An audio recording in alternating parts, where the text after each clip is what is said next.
Let's take a look at polynomial inequalities. So we'll get f of x being defined to be x cubed plus x squared minus 9x minus 9. We'll solve that, that is that four-term polynomial greater than 0. We'll solve that less than 0. We'll solve that greater than or equal to 0, and solve that less than or equal to 0. Now solving f of x greater than 0 just means here to find all x, such as solving always is find all x, but doing what? Well, just we can replace the f of x that appeared before the greater than symbol with how we defined f of x. So as x cubed plus x squared minus 9x minus 9. So that's what replaces the f of x, and there's still greater than 0, so there's still this greater than 0 written right there. Now, we've so far seen inequalities always become inequalities, equations become equations, and we create now one exception.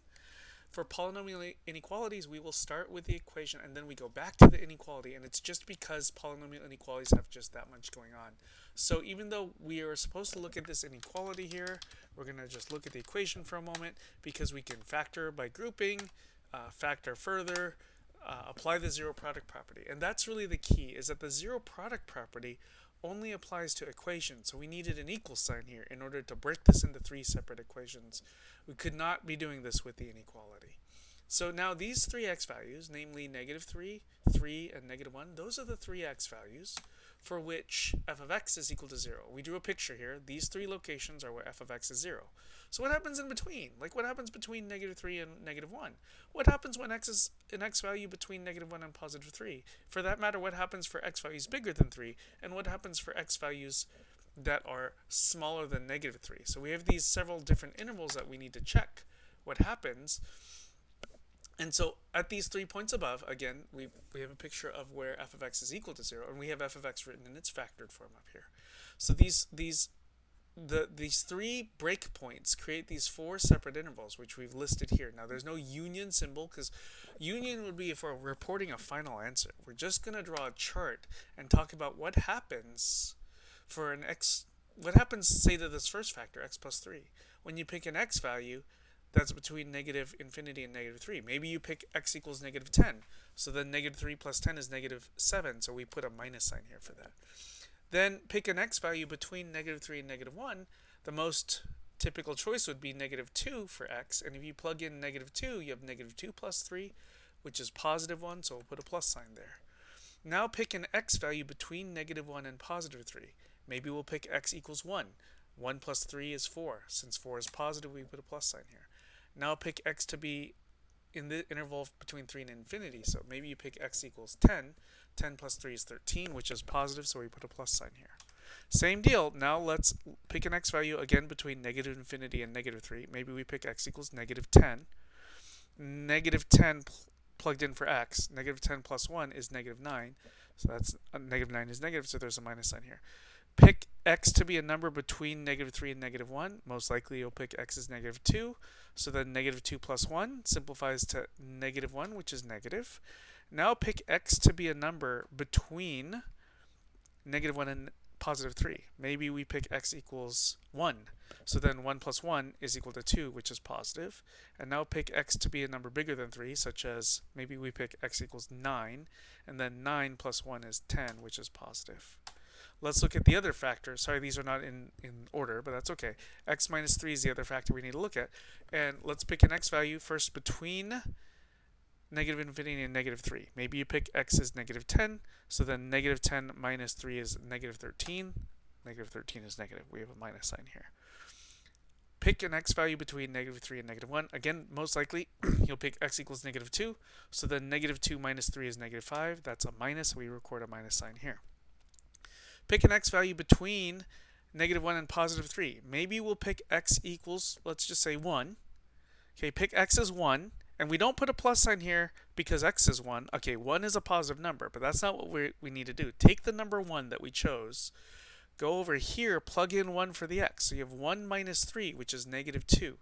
Since this would be -2, we put a minus sign here. Again, this minus sign is not about whether x is positive or negative. It's when you pick an x that's in this interval, what happens to this? Simplified, we got a negative number, right? So we chose x equals 1, and then 1 minus 3 is -2. Since -2 is negative, that's why there's a minus sign here. Got to be very clear about all the roles of all the pieces going on. Finally, when you pick x to be a number bigger than 3, such as, let's just pick x to be 7, then 7 minus 3 is 4, which is positive, plus sign there. Okay, so these f of x in its factored format is this times that times that.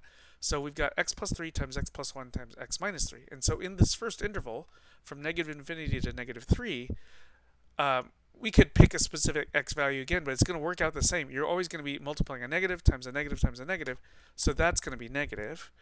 Then in the next interval, you'll be multiplying a positive number by a negative by a negative. That will be positive because the negative times negative cancel to create a positive.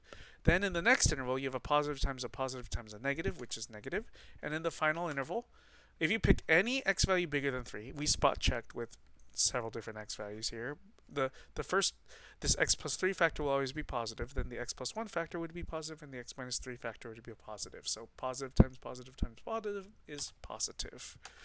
So, in the end, reading from the final line here, we see that f of x is greater than 0, where these plus signs are written. So, in the interval negative 3 to negative 1, and also in the interval 3 to infinity. Now, here we are reporting an answer based off of this chart, based off the bottom row of this chart.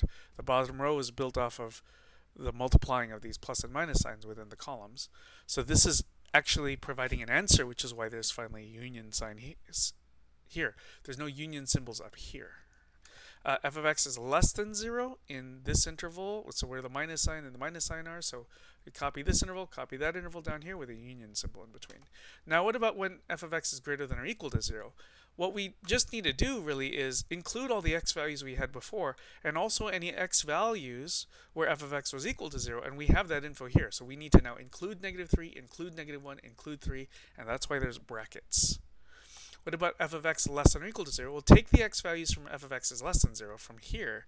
And again, we need to include when f of x equals 0. We need to include the number negative 3, include the number negative 1, include the number 3. And so that looks like this. It's this work here, the second line here, but with square brackets in certain places. Okay, as a bonus, from the table that we just got here, so just going back a slide, I just removed these middle rows now. So just the top row and the bottom row, just as a summary, then the minus plus minus plus tells us something about whether f of x is positive or negative, or whether the y value is positive or negative. So in other words, actually using this info, we can create a quick sketch. So the 3 x-intercepts should be at negative 3, at negative 1, and positive 3. So you'll see those x-intercepts.